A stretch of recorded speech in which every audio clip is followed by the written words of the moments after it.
Yeah, Officer Maribel, he's online. He's in his car. He's like he's Yes. ready to roll. Ready to roll. All right. At this time, I'd like to bring the meeting. I'd like to open the meeting, please. This is PBCA's April 13th meeting. I'm Stan Benton, president of Penn Branch. We have like several other board members online, and I want to just give it over to Officer Maribel. Hello, Penn Branch community. Hello. Okay. Hello. Hey, thanks again, Mr. Benton, for your very quick response to my needs. No, okay. Our mistake. No, it wasn't on you. What I did earlier was I took the old message from, I believe it was February or March. Right. It had all the dates lined up.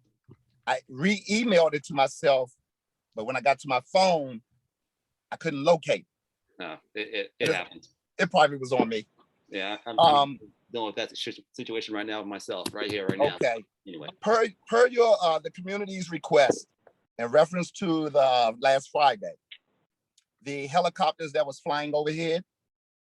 Right. I spoke to the both sergeants that was in charge of the shift that evening, and what took place was the 7th district got a call in reference to 2 cars shooting at one another. They was advised to break off the response to those vehicles because it was going to be a chase. That car ended up in the Penn Branch community, one of the cars, and it was all shot up.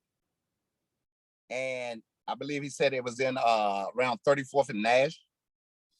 And when the officers from the 6th district responded to that location, they found the vehicle with a lot of bullet holes in it, but the occupants, apparently they weren't hurt, so they jumped out the car and ran away. Right. So the 6th district wound up recovering the vehicle, but everything started in the 7th district. Got it. With the, I guess, a rolling gun battle. Wow. Wow. Yeah, that's why the helicopter was flying overhead. They were searching for victims and suspects in reference to that. I got it. Thanks for that. Now, in reference to the last 30 days, in Patrol Service Area 605, we are down in every category when it's compared in crime, when it's compared to last year's statistics. For example, we had a total of, a year ago, we had a total of 31 crimes in a 30-day period. But this year, the last 30 days, we had 16 crimes. We had 0 homicides. We had 0 sex abuse cases. We had 1 assault with dangerous weapon. We had 0 robberies. And it says all property crimes. A year ago, we had 24. This year, we have 15. We have 0 burglaries, 5 theft from autos, 7 thefts, and 3 motor vehicle thefts.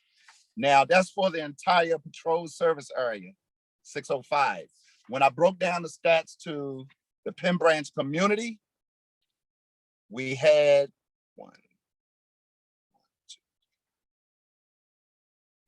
4 crimes in the last 30 days.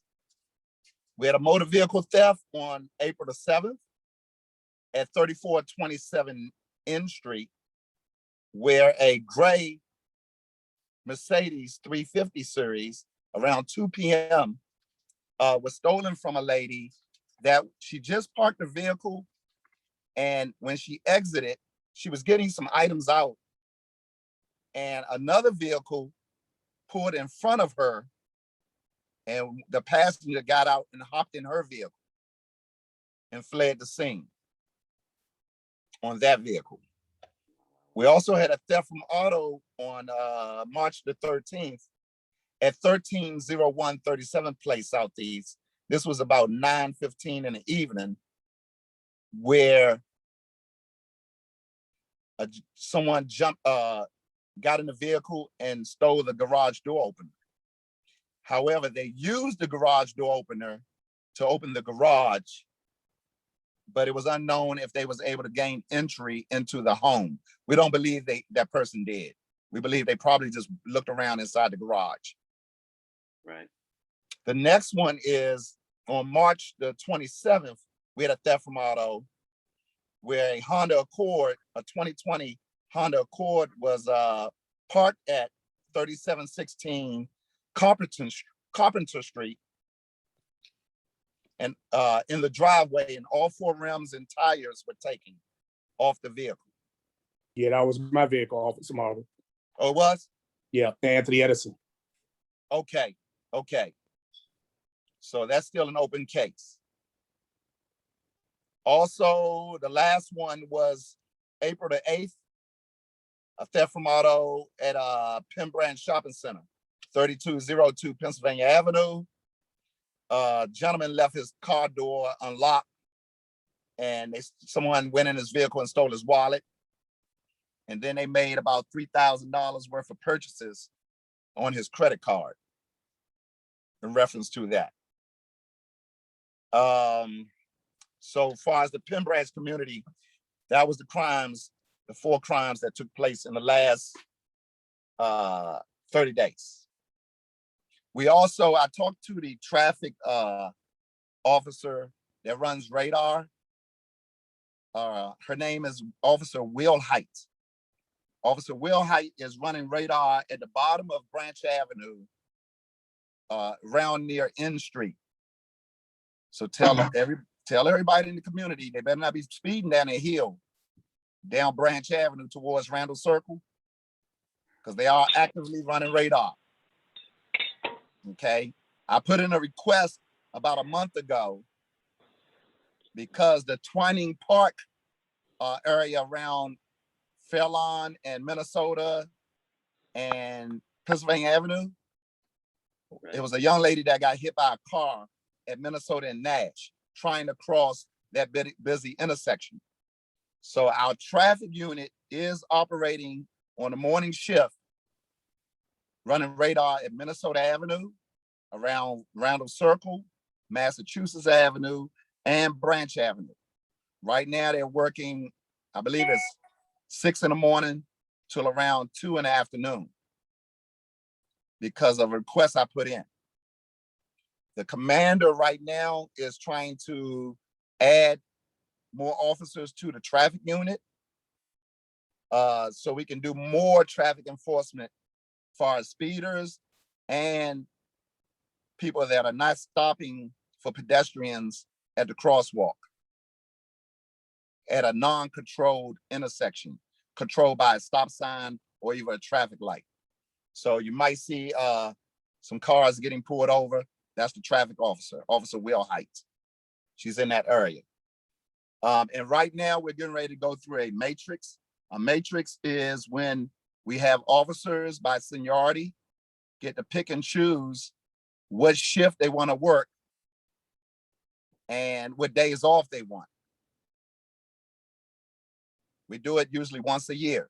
So it's coming back around, and you know, it's mainly put in place so officers don't get burnt out on one shift, and it gives them opportunities to advance to other shifts by seniority. Okay. Any questions so far?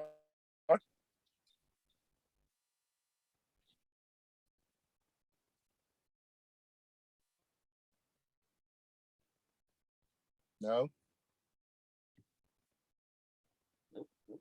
Nope. Do you have more to go? No, nothing else. Anybody else? Any questions? I do see a hand. Okay. Miss Yvette Alexander. Hey, you bet.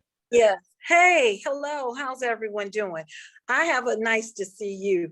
I have a question about what happened a couple of nights ago. You may have already said at Pope and 34th Street in that park. Someone, Jennifer Ware, who lives in that area, Jennifer Ware Franklin, lives right down there. She said helicopters were flying low and they were chasing a group of young men in the park. Yes, Ms. Alexander, what took place was the 7th District police officers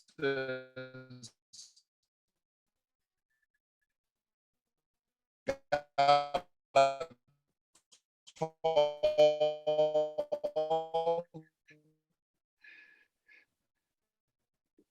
He's in Southeast. That was Friday evening in reference to 2 cars that were shooting at each other, and the officers was advised to not in the 6th District area off Alabama Avenue. Then the helicopter did follow that vehicle into Penn Branch community, which was around 34th and Nash, I believe. And the vehicle crashed, and the occupants did jump out from the scene. No one recovered the vehicle. The vehicle had several bullets. So it is a All right, but yeah, Yvette, he did mention that earlier, actually. Good, yeah. Let's see. I can't recite everything he said, but it was actually I can't recite anything he said. I'm trying to do. I can't do 3 things at once. I can't. I can't do that. So essentially, there was 2 cars shooting at each other. One of the cars ended up in our neighborhood, and the occupants fled the car, but the car was still there, riddled with bullets. So they had helicopters flying over looking for suspects. Yeah, and it didn't start in our neighborhood. It just came to our neighborhood. And that was the main thing he wanted to say. Cool. Thank you, Yvette. Well, all right. Cool. Hey, next up we have Marie to read the minutes of the last meeting. Marie, how you doing? And you're muted if you were talking. Oh, I'm sorry. Thank you. I'm back. Thank you, Penn Branch. All right. All right.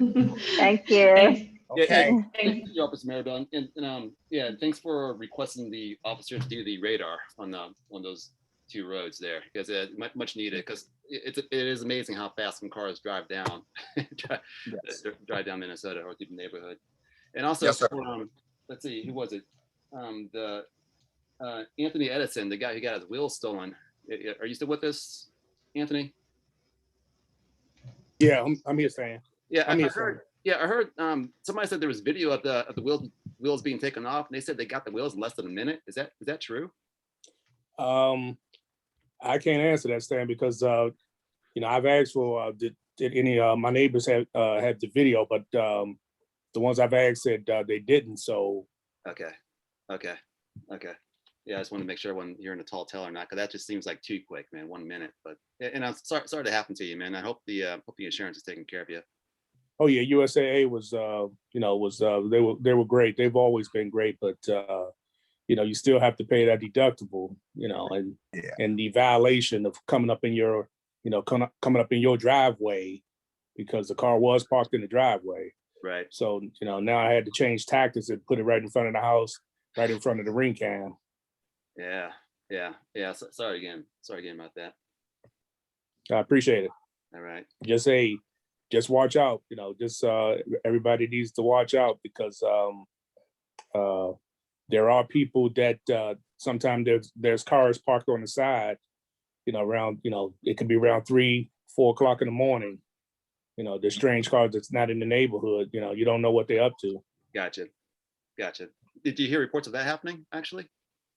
Yeah, because Miss Alberta came out, I want to say a couple of days ago. She noticed that she was looking out her window around 3 o'clock in the morning and saw a car parked right by my house, right on the side of 38. Right. And it was a couple out there,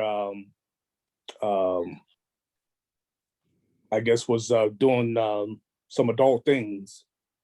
And she pretty much chased them out of, Yeah, she opened the door, say, hey, what are you doing over there? So, Right. yeah. All right. Cool. Yeah, it happened on my end down here on Texas. This is Mo, by the way. How's everyone doing? Yeah, it happened on my end on Texas about a couple of months ago. I called the cops. They came. One of the guys got arrested. I'm not sure if they had a warrant or whatever the case may have been. One got arrested. Then the second one couldn't drive the car off. I'm not sure if he didn't have a license or not. And yeah, so just kind of be vigilant. Every time I see a car down this area on Texas that I've never seen, I call right away. All right. Good. All right. Okay, thank you, T. Hey, we're gonna move on. If nobody else has a question for Officer Maribel, we're gonna move on to our minutes. No, going once, going twice. All right, hey Marie, you got the floor. Thank you. Hey, everybody. So thanks to Kyle for doing the minutes when I was out of town last month. So hopefully I'll summarize these correctly, and the full minutes are posted on the website or should be posted soon. I won't go through everything. Faith Broderick, who is with us again tonight, she's a community planner for the Office of Planning, introduced the small area plan that the Office of Planning is kicking off this year for the Pennsylvania Ave Southeast Corridor. The Office of Planning develops the comprehensive plan, which includes the overall vision for the city and the mix of activities in every community. It supplements the comprehensive plan to express the community and cultural needs at the local level. There are visioning documents that are generated through community engagement, and the small area plans are approved by the DC Council and become guiding documents. So for us, the role of the community is to stay engaged via participation in community meetings and completing surveys, and to provide other feedback. And I'll include the link for the website for the plan when I'm done. Ms. Broderick responded to community questions. And again, there are more details posted in the website. Officer Maribel shared the crime report. And so last month, there were 2 crimes in Penn Branch, one in the shopping center and a package theft on N Street Southeast.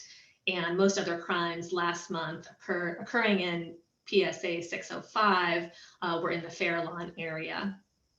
Let's see what else. So community members were asked to submit recipes for the community cookbook project. And thanks to Stan for showing the video. If anybody has any questions, I'd love to hear those maybe later. And hopefully you'll submit your recipes. Let's see what else. The treasury balance is $2,474.06 after a couple of expenditures for gift baskets and costs associated with the IRS tax status updating. Stan Benton, our president, talked about bringing back the dinner dance after COVID, hopefully next year. Kyle Murphy encouraged members to join today's meeting where Ms. Broderick and a representative from Jared Lynch will participate. And there were some other comments from members. Again, you can look for details in the minutes. So I think that's pretty much the key issues that we covered. Is there a motion to enter the minutes into the record? I'd like to make a motion to enter the minutes as read. Is there a second? Second. The motion has been moved and properly seconded. All right, sweet. Hey, thank you, Marie. Thanks, everyone. All right, appreciate it. Hey, next up we have Mo for our treasury report. Mo, how you doing? All is well, man. All is well. Treasury report, not much to report on this end. Total right now sitting in the bank is $23.46.99. All right, cool. Okay. Let's see. Is there a motion to approve the treasury report? Motion to approve. And is there a second? I second. Hey, thank you for that. I guess next up is me with the black captains. At our last meeting, at our last board meeting, we're trying to fill the positions for the committees. And so right now for the membership and black captain committee, that'll be me. I'll be on that committee along with whatever resident or member steps up to volunteer to be on the committee as well. For the legislative committee, we have Cicely. For the public works, we have Paul. She's going to be mentored by, I guess, Miss Paul. There's Paul Grant. He's going to be mentored by Miss Paul. Excuse me. Hospitality and events, that's Natia. And we have Tony Reeves, who's interested in running that as well. Nominating and leadership would be Mo. And then we may have public safety, Terry Clyburn. I spoke to him like a couple weeks ago, and he's still interested in doing that. Okay, that's all I have for committees. And next up we have Joan McKenzie. Joan was, she reached out and got a $1,000 grant for our park from AWS, Anacostia Watershed Society. Yes. She got the grant, and not only did she get the grant, but she's also managing the grant. She's managing the activity that she's going to talk about now. So Joan, yeah, you're up. Thank you, Stan. Hi, everybody. On May 15th, we are hosting an event to clean up and restore the 9/11 Memorial Park. And the impetus for that is the grant that Stan talked about. The Anacostia Watershed Society is giving us $1,000 to buy new plants. And they're also giving us maintenance materials like mulch and that sort of thing. So we'll get new plants, mulch, and we're also getting a sign that will in some way tie the park to the health of the Anacostia River, because that's really the mission of the Anacostia Watershed Society. And that's the purpose for the grant, is to do things, community activities that are beneficial to the river.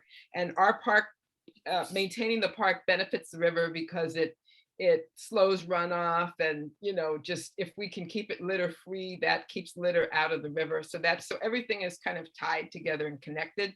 And we're going to get a sign that kind of speaks to that.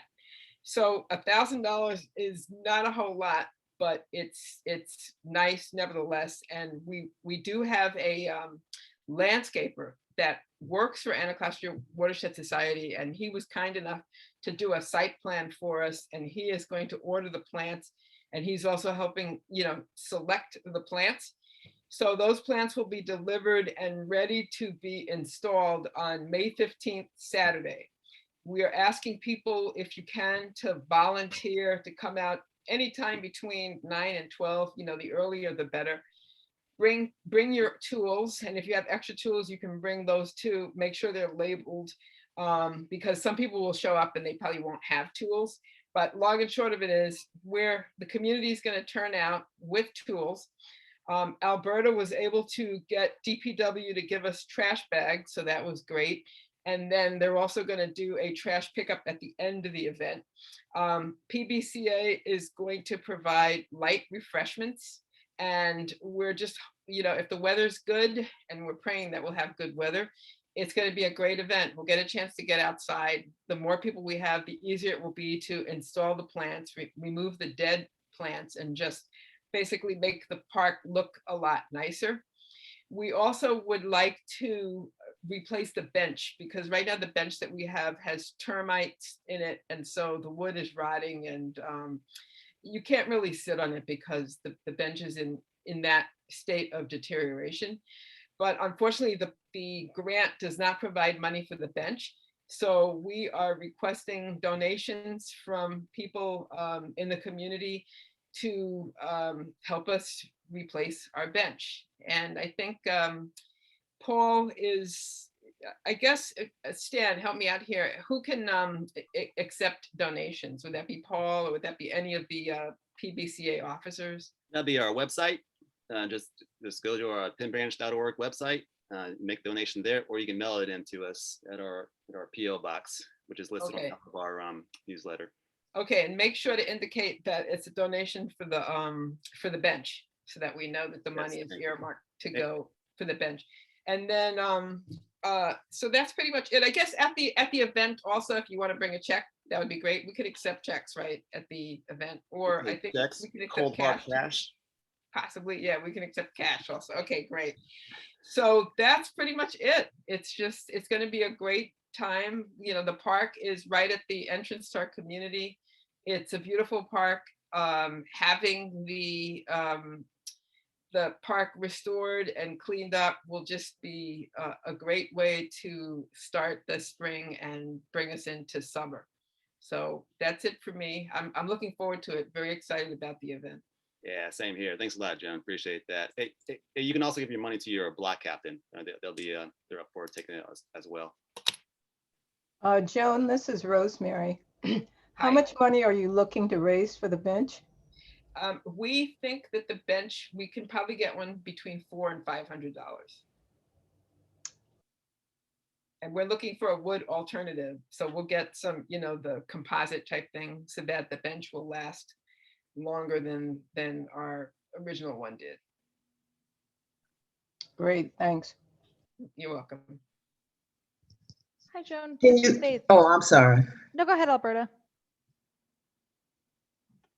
I was just going to say, Joan, that there's an AARP grant that's open right now. It actually closes tomorrow. I could send you the information, and they provide anywhere like small scale grant opportunities to larger scale. I think it goes up to $15,000, but they also offer grants at the size of like $100 to $200, $300.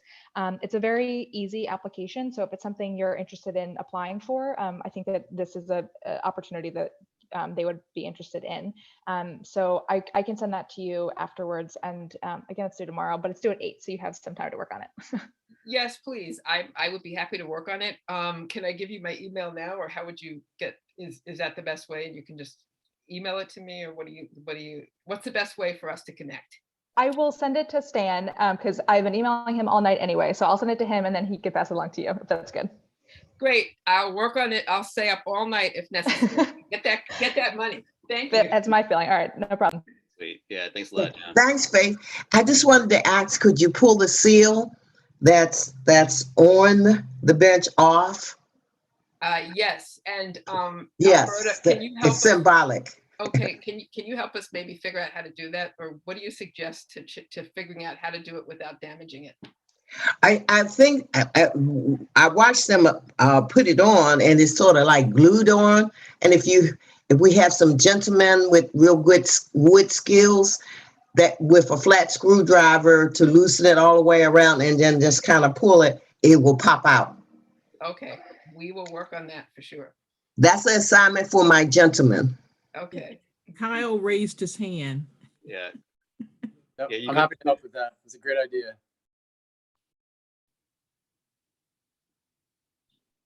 Great, Cal. Thank you so much. All right. Any more questions for Joan? And okay. Hey, I want to throw a shout out to Rosemary. Rosemary, thank you for the donation. I saw that earlier yesterday. I appreciate that. Thank you. My pleasure. All right. Cool. Okay. Hey, next up we have Faith. Faith, are you able to share your screen? Yes, I think I am. I'm sorry. We have Faith from Office of Planning.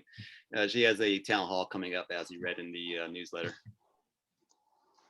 All right, so hopefully you all are able to see my screen. Yeah, we can see it. Okay, perfect. So thanks again for having me. I'm loving this monthly tradition that Stan has so graciously allowed me to partake in. I know I met some of you last month, but for those who I haven't met, my name is Faith Broderick. I'm a community planner with the Office of Planning. We are doing a small area plan. You all worked very hard to petition council to give OP money, and I am very appreciative that you did. And so we're doing a small area plan that is a new small area plan. As you may recall, there was a small area plan in 2008, but this is an opportunity for us to come together again as a community and lift up new voices, learn from what we did in 2008, and really move the needle forward in terms of implementation. So this is a really quick overview. I'm gonna, like Stan said, there's a town hall tomorrow night where you'll hear me talk about this for a lot longer. So I'll get into the weeds then. But part of the plan will look at from the base of the Sousa Bridge to Southern Avenue.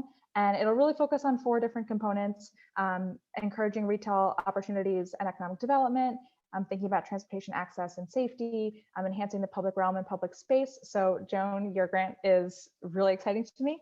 And then the 4th piece is thinking about housing affordability and opportunities. And so tomorrow we have our first community town hall. It is the first of many opportunities to get involved and get engaged with the planning process.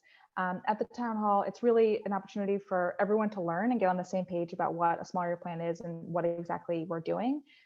I'll chat much more in depth and in detail about what we're doing and why we're doing it, and introduce the planning team. So myself at OP and the others at OP, the CAC, which Stan and Kyle are both a part of, which is our community advisory committee, and interagency working groups. So trying to figure out exactly who all from our other agencies partners are involved, and then the role, of course, that you all will play in the planning process. And then there is going to be plenty of time for Q&A. So throughout the presentation, there will be ample opportunities for Q&A, and at the end, the last 30, maybe 40 minutes will also be time just for questions so that we're able to start engaging in dialogue. And then following the meeting, there will be opportunities for you all to weigh in on news surveys and sign up for new community meetings. So the way in which we can participate and you all can join the meeting, and I'll share this in the comment section after we're done here, is all through the public input site. So this website right here, publicinput.com/Penn Ave Southeast Plan. So if you're on the phone, it's Penn Ave SE Plan. If you head to that website and click the events tab right now, there's a space where you can see where a meeting will take place. So you can log on there, and at 6 o'clock, the meeting will be broadcast then.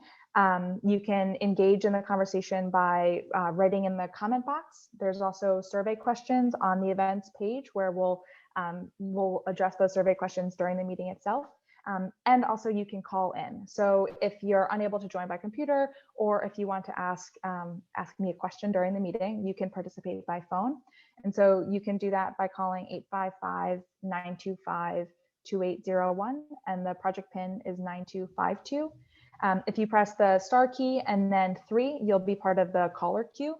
So that gives you the opportunity to ask questions to myself and then everyone else who's sort of on the OP side of things.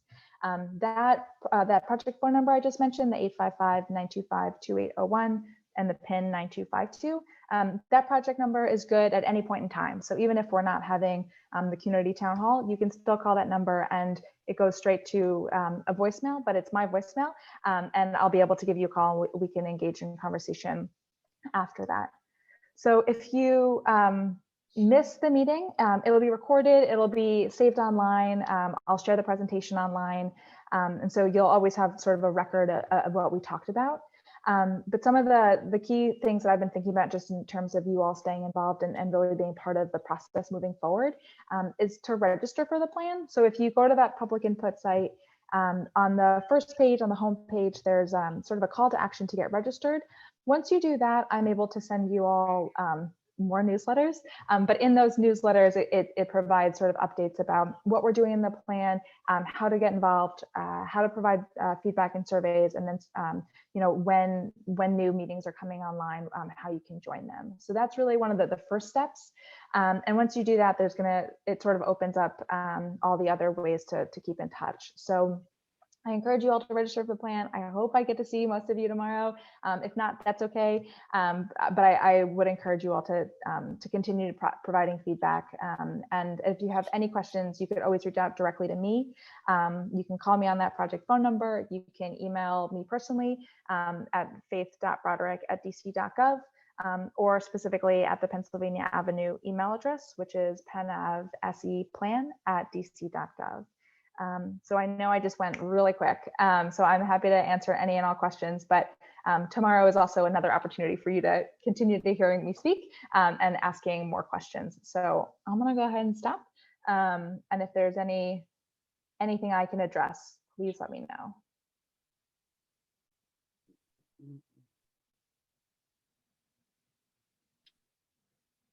All right, but not one question. I hope you all are saving it for tomorrow. That works Yeah, too. there you go.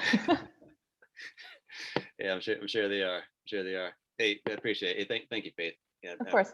Thank you much. Appreciate that. Hey, next up we have Tony Start from Jarrell Lynch Realty. They're up there at the he's gonna give us some info on the Penn Branch Shopping Center. They're working on? How you doing, Tony? You got the floor. Good, how are you? Give me 1 sec. I'm gonna share my screen here.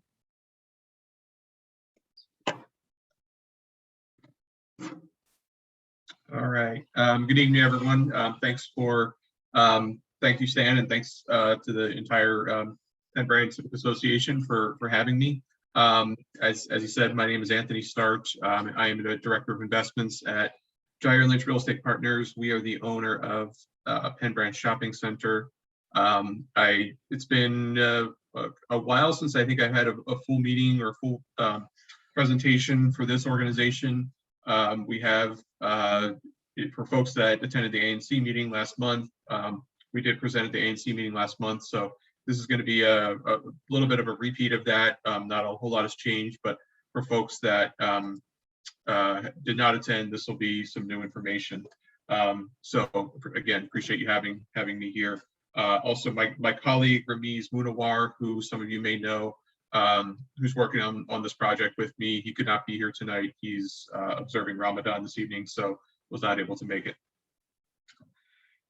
So this is really going to be two items here. Is sort of a general update on the project and some information about a special exception request that we have in front of the Board of Zoning Adjustment with a hearing coming up next month.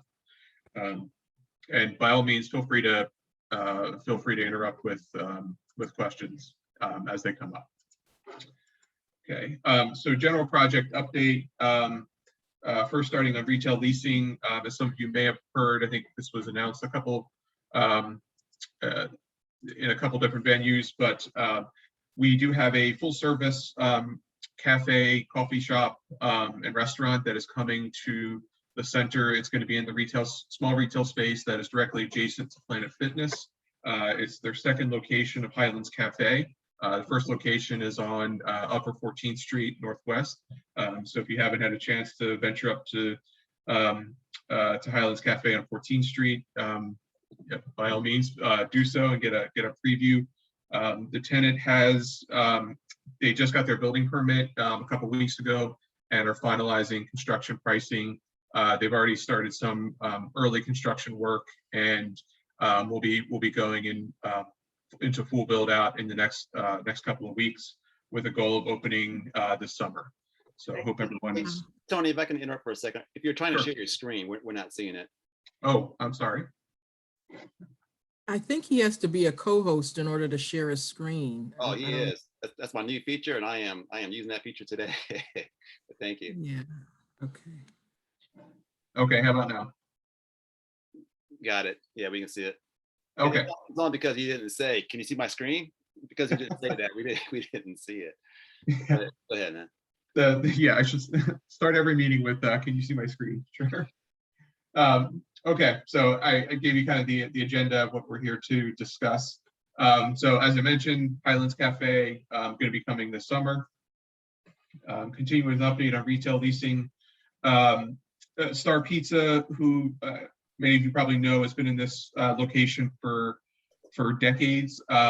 They unfortunately were the only tenant that has not yet been able to reopen since the start of the pandemic a year ago. The owner has actually sold the business to another restaurant operator who we are in discussions with to execute a long-term lease extension. And it is not a pizza operator, but it's another food service operator, and they're going to be doing a renovation of the space. And assuming we get to a finalized lease extension with them in the next couple of weeks. But since the pandemic started, all of the other tenants have reopened. Okay, we do have what's right now 2 spaces that are going to be combined into one. One of these spaces was previously leased most recently to H&R Block, and the adjacent space that was at one point, I believe, a hair salon prior to us purchasing the property. So these spaces have been vacant for some time, but we are in the very final stages of a lease negotiation that we expect to have done in the next literally in the next week or two. This is going to be another full service sit-down restaurant with juice bar concept. As I said, noted here under letter of intent, lease negotiations are very close to being complete. This is a local DC operator. This will be their third concept in DC. All their concepts are different, so it's not a specific concept you would see elsewhere. So hopefully we'll be making a formal announcement about that very, very soon. Okay. Someone has a hand raised. Sorry. That was me. My question was really for the previous speaker, but I can wait till the end of this presentation. Thank you, Ms. Richardson. Sorry I didn't notice that earlier. Not a problem. Thank you. Okay.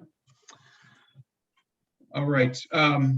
As many of you probably know, have heard in other venues, CVS, who's been a long-term tenant here since they were People's Drug back in the 70s, their lease actually was set to expire last June. We had been negotiating to extend their lease long-term with them since we bought the property in 2016 and just weren't able to get there with them. They have executed a ground lease with the adjacent property owner at 3250 Pennsylvania Avenue. That's the former laundromat site. And they are planning to build a standalone kind of typical suburban surface park CVS on that location. We a year ago agreed to an 18-month extension of their lease that puts them, it kept them in their current space through the end of this year, so through the end of 2021, to give them time to build their new store. Obviously, we didn't want to close a much needed pharmacy in the middle of the pandemic. So, but we did just get word today they're close to getting their building permit and expect to start construction on their new store in fairly short order. So we do expect that they're going to be fully moved out by the end of this year. So we have, while we very much wanted to keep CVS, it's good news that they are staying in the neighborhood, and we have worked on a plan to reuse the current CVS space and one small adjacent space that was occupied by a beauty supply shop most recently. So we're basically going to be carving up that CVS space into smaller shop retail spaces and some office space. It's very deep space, so retailers don't really like that really deep, 100-foot deep space unless you're a larger footprint like CVS.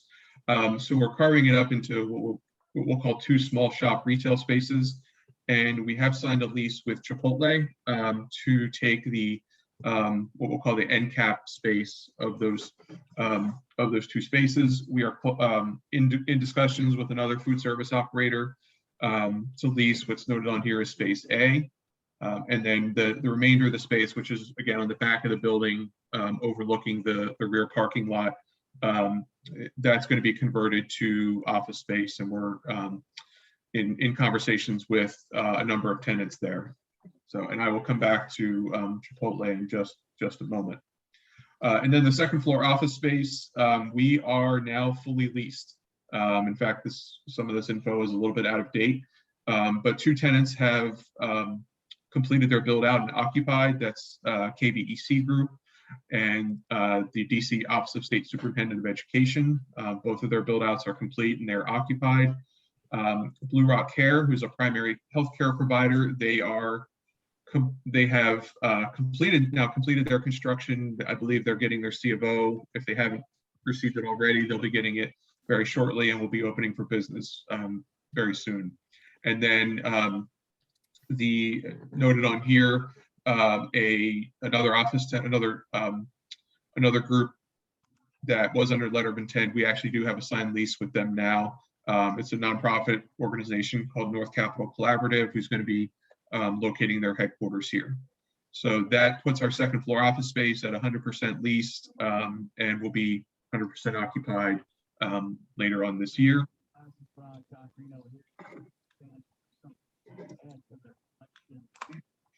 And I know folks are probably interested to hear, what we refer to as parcel 2, which is the rear parking lot redevelopment. As you all may remember, we went through a rezoning of this site 2 years ago. We are continue to look at a number of different options here. We unfortunately do not have a finalized program yet. We've looked at a number of options, and the pandemic of the last year has kind of thrown a wrench in some of those plans, but we're continuing to investigate options that include everything from office and mixed use, office development with retail and residential. That could be anything from townhomes to multifamily and mixed use development. So we made a commitment to the neighborhood, including this organization and the ANC and the specific residents on O Street, that we will not finalize a program without coming in and discussing that with you first. So before we do finalize a program for that, we will be back in front of you to let you know what direction we're ultimately going to go. Okay.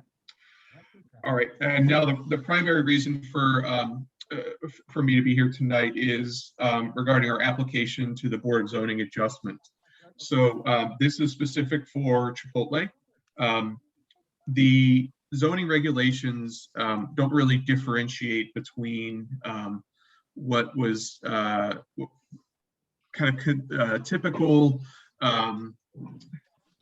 typical fast food such as McDonald's and Burger King and Taco Bell, and some of the more modern concepts that's quote unquote fast casual, that includes Chipotle, Cava, Panera, and things like that.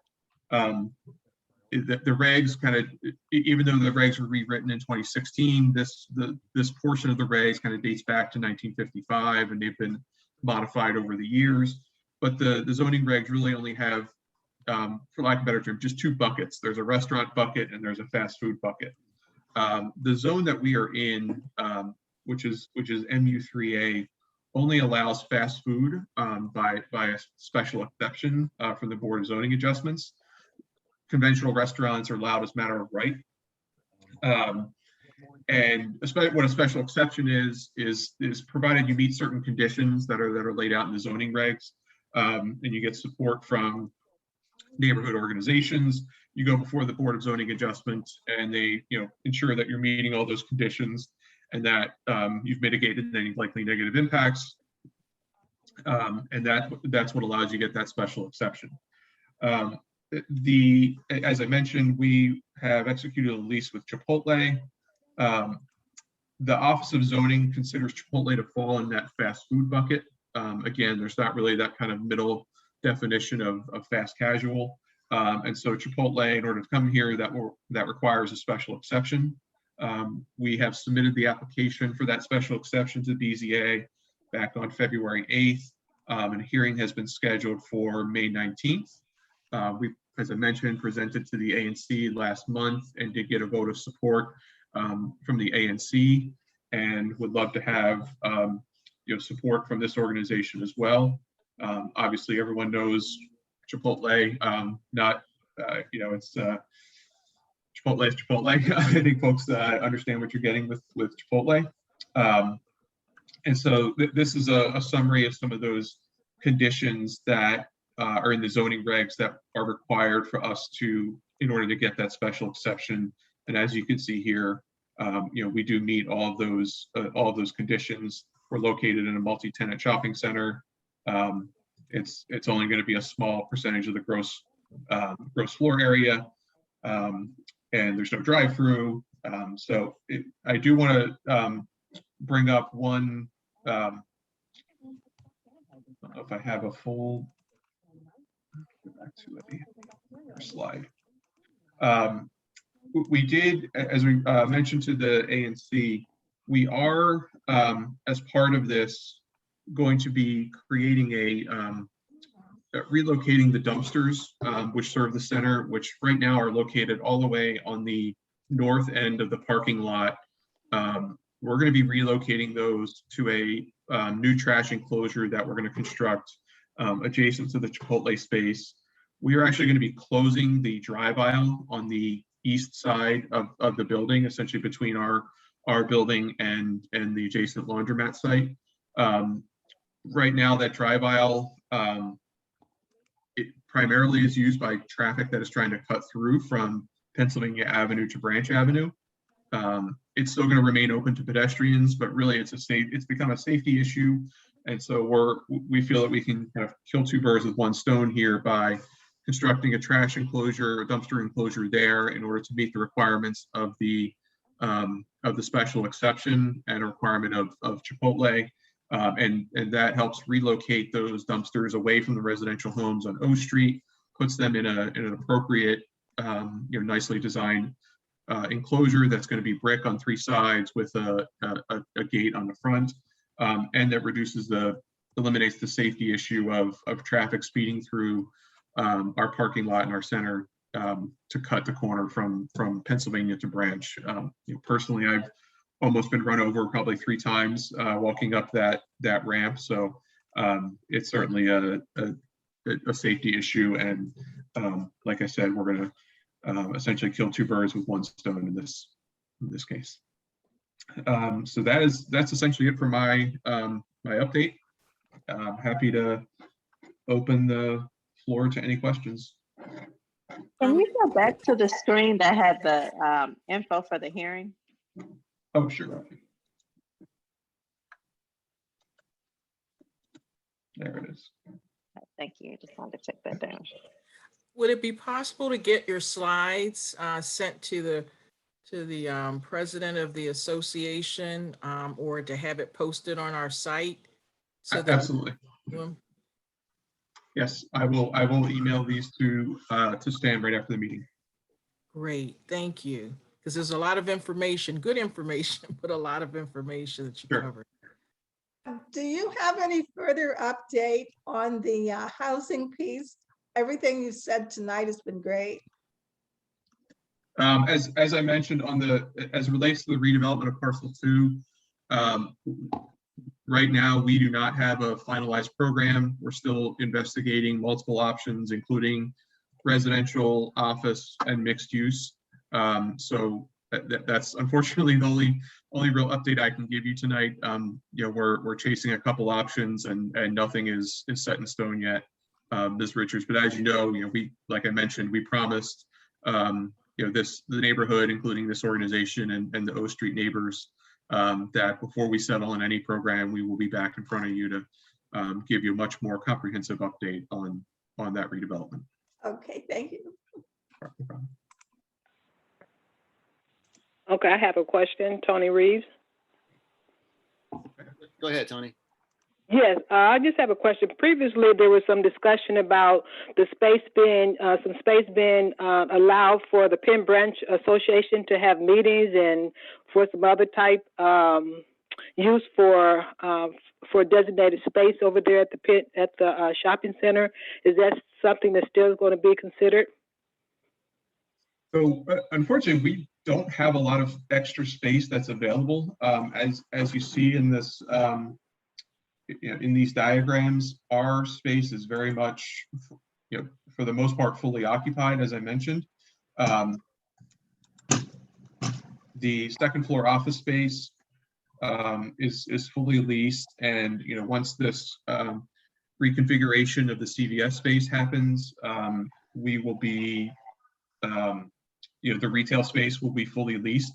That said, what I would encourage, I can't guarantee this because obviously I'm not, not them, but I would encourage reaching out to some of the office tenants, as a couple of those like KBEC and North Capital Collaborative are going to have, their build outs include conference rooms and some meeting space. And that may work, and they may be willing to share that space with the neighborhood. We do have some space, some unfinished space on the lower level that in theory you could host a meeting in it. It would not be very comfortable at this point, though. Okay. Stan, is it appropriate to make a motion for us as a community association to write a letter of support through the board for the BZA hearing? I want to make sure we have that on the record that we support it. I don't see why not.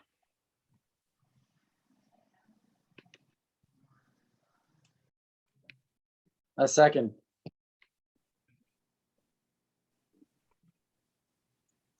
So are we good there, Ms. I'm sorry, what is the motion? The motion is that the Penn Branch Community Association write a letter of support for Gerald Lynch Real Estate Partners to get the exceptions required so Mrs. Paul can get some Chipotle.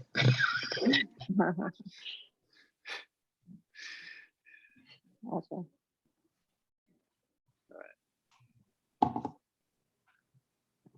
Right, and Kyle seconded. So the motion has been moved and properly seconded. Do we need to take a vote? How does that look?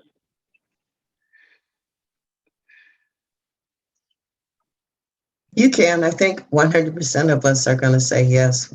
You don't know what we've seen in 20 years.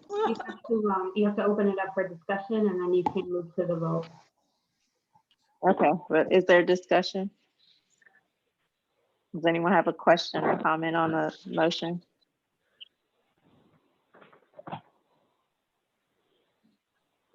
I don't see any new hands.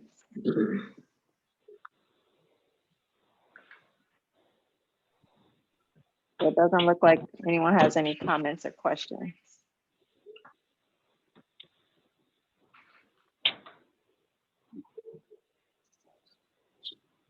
And I think Cicely said we need to take a vote as well, but that would be. You can move to the vote if there's no discussion. Yeah, I don't see any hands.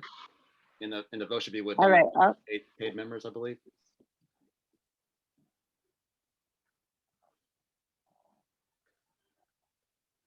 Okay. Take a voice vote. So all those in favor of the motion on the floor, say aye. Aye. Aye. Aye. Aye. Aye. All those opposed, say nay. Motion passes. We need to just call for abstentions just in case. Okay. Any abstentions? Okay. I don't see any hands.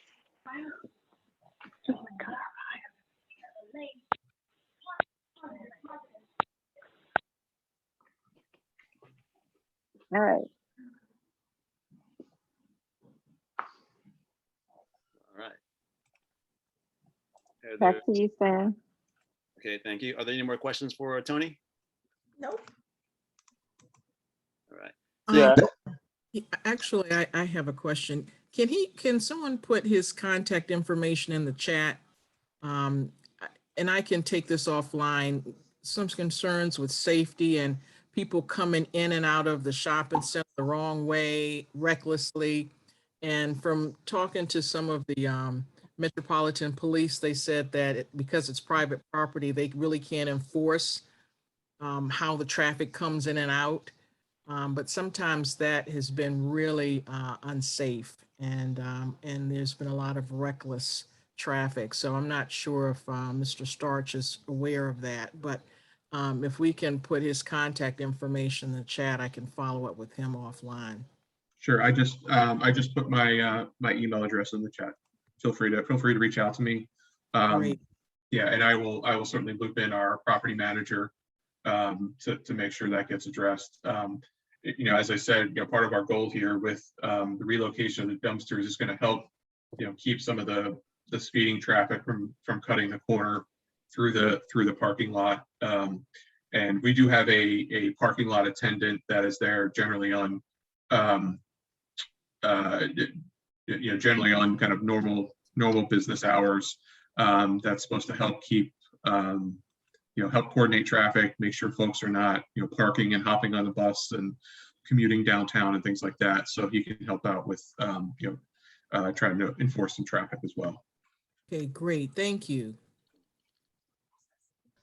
I have a question as well for Mr. Start. The question is about the sidewalk in front of CVS has had a lot of crates and other things preventing pedestrian access from the parking lot.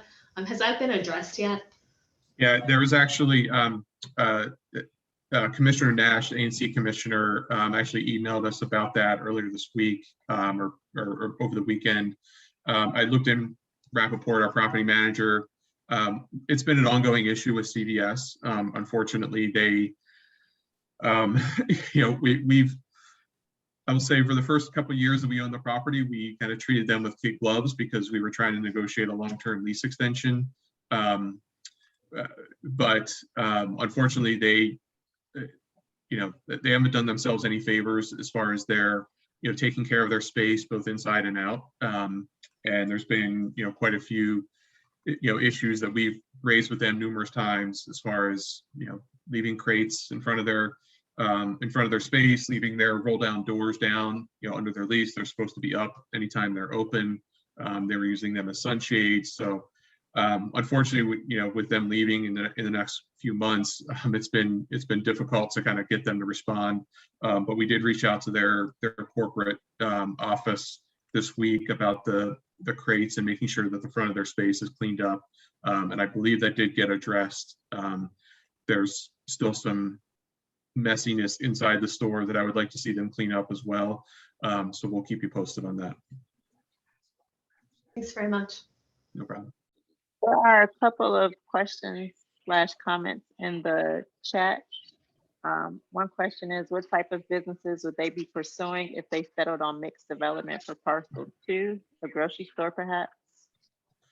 Sure. On the grocery store front, so folks that have been a part of these meetings and the ANC meetings over the years since we bought the property in 2016 know that we heard loud and clear when we first bought this center that what folks want is, number one is a grocery store. Number two is additional food options. We have been, over the years, we have pounded the pavement with every potential grocery tenant under the sun. Unfortunately, the kind of wall we have hit with grocers, and this is, by no means the final say. We check in with grocers on a regular basis. The wall we've hit is that folks generally don't want to be on the Branch Avenue side of the building. They want more visibility up on Pennsylvania Avenue. And frankly, grocers are skittish about mixed use development in general. They'd much rather have their standard, suburban stores with surface parking.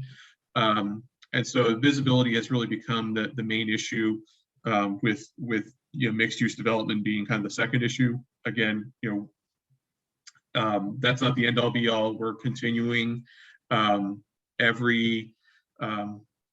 seen the chat now. Yes, we've had numerous conversations with Streets Market, every grocer under the sun, whether local, regional, national. We've had conversations with. The site can't really accommodate a large format. I think we can max out around 35,000 square feet, which covers, kind of the low end of a Whole Foods, but there's lots of others that fit in that size. Streets Market being one. We couldn't really accommodate a full service like a Safeway or Harris Teeter, and certainly not a Wegmans. They generally need, Harris Teeter typically wants 50,000 square feet. Wegmans needs 80 to 100, so we couldn't accommodate that here. But anyone that can fit in 35,000 square feet or less, I can guarantee you we've met with them multiple times on this site, and we'll continue to do so.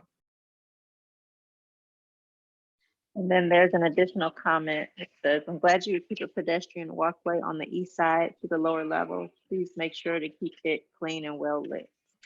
Absolutely. Yeah. We're going to keep the pedestrian walkway open.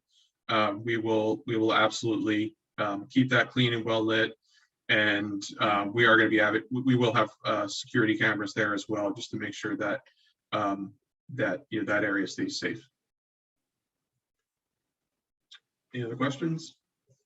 Not a question. I just wanted to ask if he could ask on behalf of the association, the current leasers, if they have a one-page fact sheet that describes their services that they could send to our president so he can post on our website. So people are clear what particular services is Head Start providing, KBAC, Blue Rock Care, etc. Yeah, we can.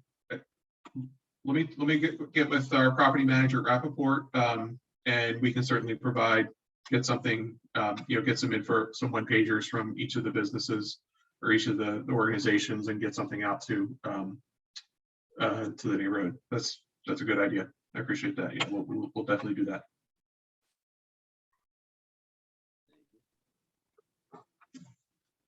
Anything else? I got one there for you, Tony. The load bars as you drive into the parking lot, those things are taking to hell. I mean, it seems like they're being knocked down like every month or so. Yeah. Got any plans for those? Yes, we do. In fact, bear with me one second. Let me pull up. I need to pull up a document. I can give you kind of an overview of a little bit more detail on how we're going to address that. So just I bring this up because I feel like I have to bring this up because it dawned on me that not everyone realizes why those headache bars are there. But the headache bars are there so that we can't have large trucks on the front parking lot, because while it looks like it's a surface parking lot, it actually is the roof of the building below. So Planet Fitness's space goes almost all the way out to Pennsylvania Avenue. So it's really a parking deck with the building structure below that. That's why we have to have the headache bars there, just to keep the larger trucks from coming up onto the garage, onto the roof of the building, so to speak. Have any of those trucks made it? Because it seems like they have. Yeah, I mean, it's not an issue if it happens once or twice. It's really just the structure. Our structural engineers basically say, look, if a truck drives on there once, it's not going to collapse by any means. It's really just if you had trucks constantly coming over, you would just the structure would start to deteriorate from vibration and things like that over time. So it's not an issue of like an imminent collapse or anything like that. So I'm going to.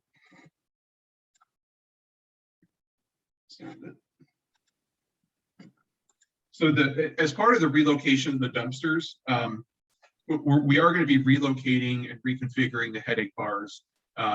Essentially, not all of the surface parking lot is over top of the building below. So we have laid out essentially a truck turning profile and radius that works for trucks to be able to pull into the site, back up to the dumpsters, load, and then drive right out to Pennsylvania Avenue without having to go through the site or back onto Branch Avenue, and certainly not making any backing maneuvers in the middle of Pennsylvania Avenue either. So as part of that relocation, we're going to be rebuilding and relocating the headache bars in a manner that we think is going to reduce the likelihood of them getting struck. They're going to be much nicer looking, and they're going to be much more visible, and hopefully that will help address the issue once and for all. So let me share my screen.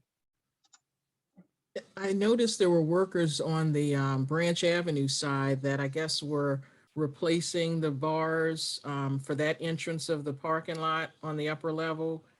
I'm not sure if it's the new material that you referenced, but I did see that they were repairing or doing some work there this evening. In that case, it was probably just a repair then, not the permanent replacement that we're planning to do. So this is if you can see my screen, this is a view of the parking lot. These lines here show kind of the maneuvers that trash trucks are going to make in order to back up to the dumpsters and then leave the site right on the Pennsylvania Avenue. This is the existing headache bar here. And you can see the kind of outline of the building below where we really can't have trucks going. So we're going to be relocating the headache bars so that trucks can get in and make this maneuver, but can't get over top of the structured garage. or structured parking deck, I should say. So with that, again, the headache bars will be completely rebuilt in a much nicer fashion, and hopefully will get hit much less often than they are now. Right. I have an additional question now that you have this up. Is there going to be some type of ramp or curb cut for pedestrians on Branch Avenue who can't take those stairs up by the Wells Fargo? Are you talking about from this area here? If you're walking on Branch Avenue, you know how there's steps going up to the Wells Fargo? Yes. Is there a ramp or something over there for wheeled pedestrians or people pushing strollers? So there's two options for you. There is a ramp as you're coming up from Branch Avenue. If you're in the rear of the site, in the rear parking lot near Planet Fitness, there is an ADA accessible ramp that gets you to the sidewalk on Branch Avenue. And then that sidewalk continues up the hill until you get to the curb cut where the parking lot entrance is. There's not a ramp, and we don't have plans to do a ramp right next to the stairs.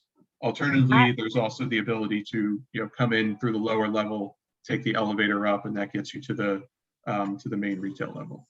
Okay, I was asking because I was there recently and I couldn't remember if they were doing construction. I missed it, but I was pushing a stroller and had to walk in that parking lot, and it was very tricky because people were trying to get in and out. And so they were too busy looking at traffic to really notice me.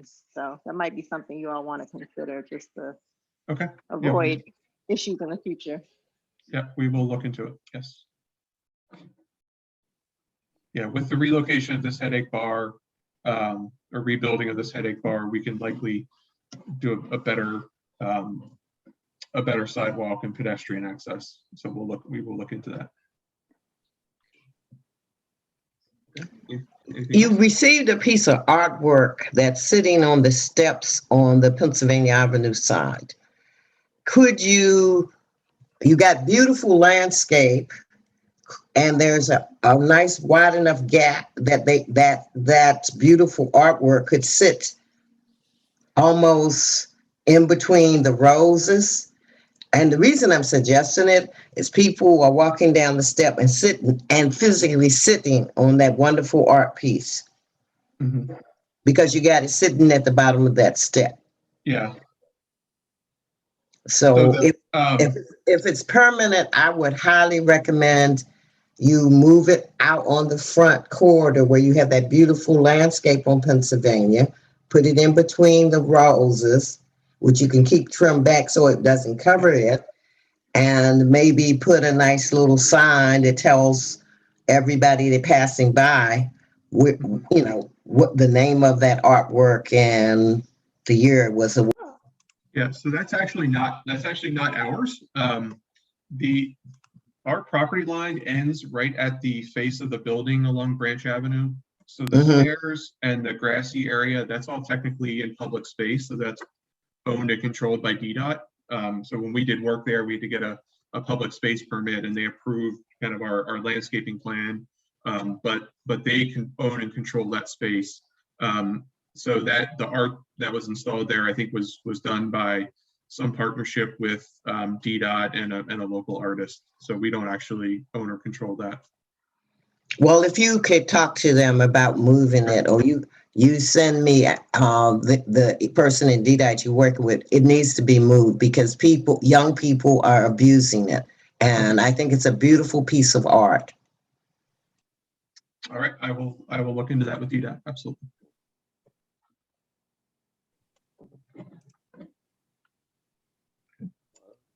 Well, thank you, Tony. Any more questions for Tony? I don't see any hands raised. You do not see a hand raised. All right, cool. Well, hey, thank you, Tony. I do appreciate you coming here. Thank you so much for your time. And like I said, I'll send the slides to Stan. I appreciate that. Will do. Thank you. Thanks, everyone. Thank you. Thank you. Hey, and is Miss Richards still on the line? Hi, yes, I'm still here. All right, and is Faith still on the line? I Yeah, am. I see her. So go ahead, Laura. Get your question out. Okay, my question is, are you planning to have the small area plan follow the land uses marked on the draft FLUM? That's a good question. So as of now, yes, but I think through this planning effort, if there are things that come up through the community conversations that would require us to do any sort of land use changes, we're able to have that conversation and then make any additional changes either through the small area planning process. So what we're able to do at the end of the small area plan, because it is approved by council, we should be able to then make an amendment to the amended comp plan, which would in turn change the future land use map, and or in the rewrite of the comp plan, when we're able to do that, also then update the FLUM to be aligned with whatever land uses we all determine are appropriate. It seems as if your plans at the moment are to use the existing FLUM, the existing draft FLUM. That's our baseline right now, but in any conversations we have with the community. So if there are needs that are not being met because of existing land uses, we're able to make those recommendations through the small area planning process. Thank you. Yep. All right, sweet. Thank you for that. And we'll see you tomorrow there, Faith. All right, sweet. Yes. Thanks, everyone. Thanks, Faith. All right, cool. Okay. Coming up to closing time. There's anybody have anything else they want to mention before we close out? I do. I have one more plug for the community cookbook. We have had a couple submissions, but I just want to encourage everybody to get your submissions in. You can either do it online. If you'd rather write it out, you can stick it in the mail. You can get it to Stan. He can ensure that they get to me. And we'll post those all on the website once they're collected. And so we're hoping, that this will sort of be an intergenerational collaboration. We have a lot of new residents who, people don't know, and they'd really like to connect with those who have lived in the neighborhood for a long time. Children, I already have some drawings from children. Those will be included as well. And so don't forget about submitting it. Sweet. Hello, Stan. I have a question, Carolyn Ray.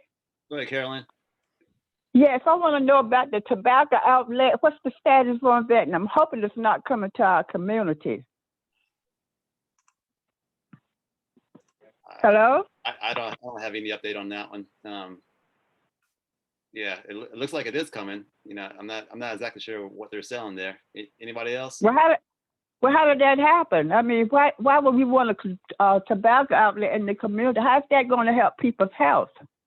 It's already bad for teenagers that's using drugs, so I just don't see the rationale behind it. Although I don't use tobacco, I don't intend to use it, but you got to think about people's health if they don't think about their own health. So that's just not, to me, wasn't a good thing to bring to the community, actually to no community. Yeah. That's just my opinion, I got you, Carolyn. Okay. All right, there's a couple of Not a good idea. Okay. All right, cool. Thank you. All right. See what time it is here. 8:25. They were doing great on time.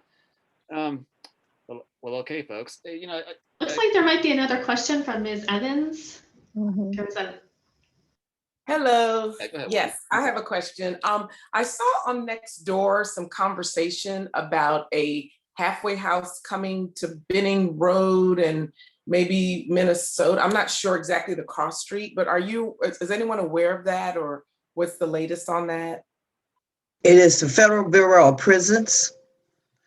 If you ever gone down Minnesota Avenue, you're hungry, you're going to McDonald's, but you forget you're going to McDonald's, you make a left to go to the dollar store. Okay. Okay. When you park there at the very end of their parking lot, you'll see a building with a Benning Road address on it. They plan to tear that building down, renovate it, and make it a 350-bed returning citizens location for DC residents returning from federal prisons. It was negotiated with the Federal Bureau of Prisons and our honorable Congresswoman.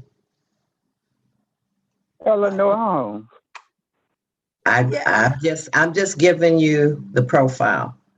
So So Alberta, Ms. Paul, do you know if that means that it's a done deal? That means it's It is at this point, the councilman for our ward has opposed it because the community and the immediate community, which is 7D, opposed it, but the feds have bought that land. So it's federally owned land and the building that they're going to tear down. So yes, it appears it's a done deal, which makes that the second large facility, because the other one is you go down to Bennett Road, make a right on, you go down Minnesota, make a right on Benny, and just as you pass what used to be our precinct, there is a huge place for 18 to 21 returning home citizens that have no place to go. So that one's already there. It's a brand new building almost diagonally from Denny's. I'll just add that the councilman introduced emergency legislation Tuesday, asking the city to seize the site by eminent domain for park space. That was sort of a Hail Mary pass. I don't believe it worked, but he has been sort of tireless in his opposition. And I believe there is some talk now of maybe not, breaking it up into smaller facilities. Yes. There's a ton of history with that facility at this site and at its earlier sites. Right. Wow. Well, thank you. I just think I mean, the fact that we as an association, even though it doesn't directly affect our area, we had not heard about it. It doesn't sound like, and that is concerning. So thank you, Ms. Richardson. Marshall Heights is the Civic Association and 7D is the impacted area. They have been sent, if you have been communicating or following them, you would have known, but they did their best as a small civic group. Marshall Heights, a civic association, Marshall Heights Development Corporation, and 7D, along with the council member. And as Ms. Fritz has indicated, even though he put in the legislation, it didn't pass, to execute eminent domain on the site. Okay, great. Well, thank you for the update, everyone. I appreciate it. Yes. Thank you. Mm-hmm. Okay, yeah, thank you all for that. Appreciate it. Okay, yeah, so once again, during this call, I keep hearing my name, Stan, and I've said this before, it's not just me. So I want to run down the list of who it is. We have Kyle Murphy as our first vice president. I think he's busy on another call there. Someone asked, he's waving. All right, we have Dr. Cicely Hampton is our second vice president. Say hey, so your picture pops up. All right, and we have Dr. Marie Fritz, that's our secretary. Marie, sweet. We have Natia Curtis as our parliamentarian. All right, we have Mo Williams as our treasurer. I'm not seeing Mo, but I'm sure he's here somewhere. And we also have Paul Grant, our communications. There's Paul. Say hey, Paul. You're on mute. But hey. Hello again. Hello. Thank you all. Thank you all, especially and thank you, Paul, man, for that newsletter. You and Tracy for putting that newsletter together every month and for printing it out and for updating the website. All that good hard work you're doing. I do appreciate it. All right, so here we are. So we're at the end of we're at 8:30. Time to close this thing out. So I'd like to make a motion. If I don't have any more questions, I'd like to make a motion to adjourn the meeting. Second. All right, and with that, I will see you guys next month. And thank you all. Night. Night. Everyone stay safe. Meet your neighbors. Meet your neighbors. Get that vaccine. Officers. I got my vaccine. I know Alberta's 30 days clean. Yes, I am, Roma. Yes. And I'm 2 weeks clean. Sweet. I forgot to thank the block captains. So there's one still on here. Thank you, block captains, which they are not. But right. Yes, they're doing an excellent job for you. Bye bye. All right, bye bye. Hey, Miss Paul, I'm gonna give you a call later on today. Okay. Sweet. Thank you. All right, Marla. Bye, Marla. Good night, all. Good night. Night.